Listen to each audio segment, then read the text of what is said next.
Hey family, it's Julie Zipper, and good news! I have 4 CDs up on iTunes now covering everything from abundance to love. So go to iTunes, do a search for Julie Zipper, and have a look-see, and tell me what you think.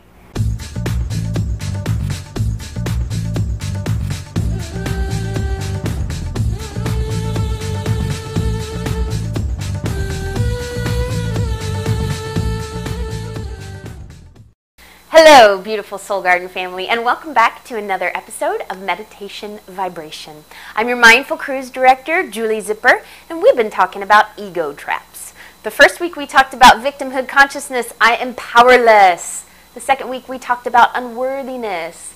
And this week, what's the ego trap is that I need to fix myself or figure this out. Something along those lines. So let's talk about ego. Once again, let's do a little refresher, a little recap. What is the ego? The ego is the way in which we differentiate ourselves. So I'm Julie. I'm 5'8". I've got red hair. I'm a teacher. I live in Texas. These sorts of things. This comes from the ego. I'm identifying who I am, and I am differentiating myself from the rest of the world around me. Now, when the ego starts to get out of an unhealthy balance, I can say I'm less than you, or I'm better than you.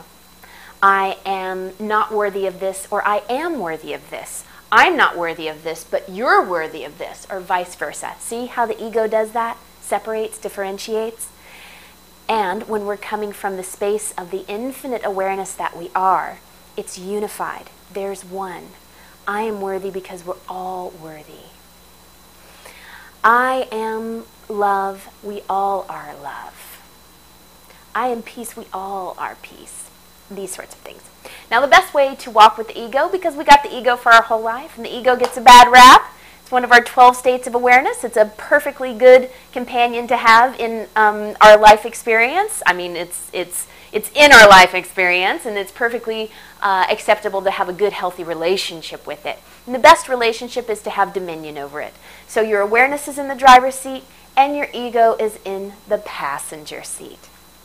Okay, so let's talk about this fixing, figuring out thing.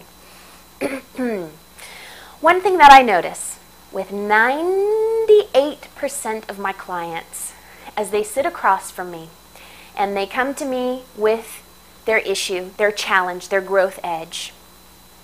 I'm in a relationship and it feels awful, and I need to fix myself. There's something wrong within me. I'm doing something wrong. I'm not good enough. I need to fix myself. I need to figure this out. Okay? Or having a walk with finances. I'm in this habit, I'm in this pattern, and it needs to be fixed, and it needs to be figured out. And the truth is that everything is all right already. Everything is all right already. Say that with me. I'm all right already. This is all right already. The truth is that it's not your relationship or your behavior in your relationship that needs fixing or figuring out. It's your relationship to your feelings about yourself. It's your relationship to the present moment that needs to be accepted and allowed to be just as it is. And here's an invitation, and I just read this recently from Eckhart Tolle. It's in his book, A New Earth. Which is a fabulous read, and I've read it plenty, but every time it speaks to me in a new way. And this one just really jumped out at me, which is the question, what is my relationship to the present moment? Am I unhappy with my unhappiness? Am I at war with my sadness? Am I in resistance to what is? And the quality of fixing or figuring out is absolutely in resistance to what is. So if we can soften those energies, when we can quiet the ego and say, ego, shh, it's all right already. You don't need to charge up in your warrior self and go get yourself a new personality or a new way of being. You just need to be who you are and let the magnificence of who you are reveal more of itself. It's not something that you're getting from the outside world. It's something that you're revealing from within. So, let's all turn within, and let's all just touch the awareness that we don't need to fix ourselves, that we're not messed up. Our ego might be a bit out of control. We might have stuff that we're growing into or growing through, but we're all right already. Our soul is perfect, whole, and complete. So taking 3 breaths with me. With the first breath, I don't need to fix anything for this moment. In this moment, I don't need to fix anything. With your second breath, I don't need to figure it out. And with your third breath, I'm all right already. I'm all right already.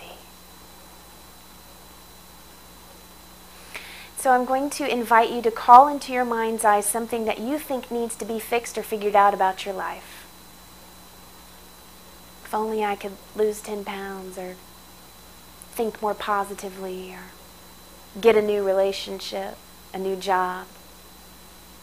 Think about whatever that is that you think needs fixing.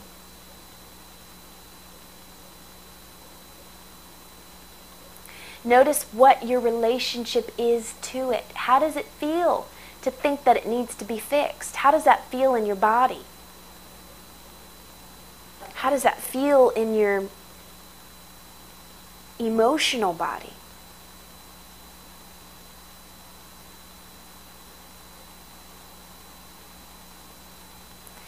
And now I just want you to start creating a large sense of spaciousness around this.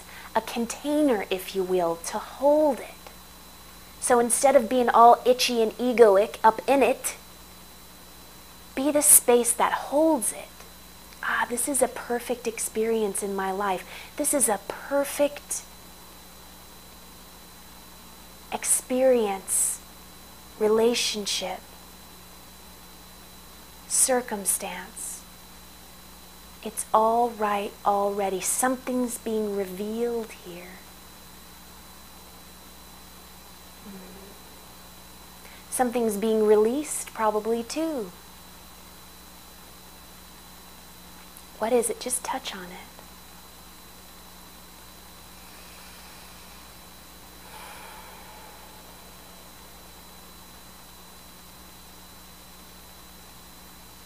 I don't need to lose 10 pounds before I find a lover.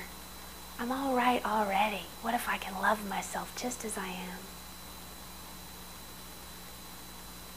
I don't need to think more positively in order to call forth a new job.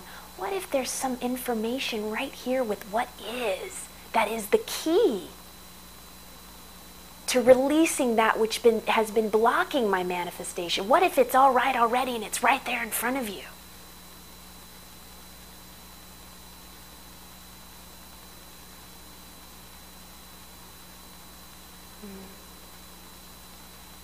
And just affirm that for yourself. It's all right already. It's all right already. I don't need fixing. I'm perfect, whole, and complete, just as I am. Okay. See you all next week. Live, love, be. So God.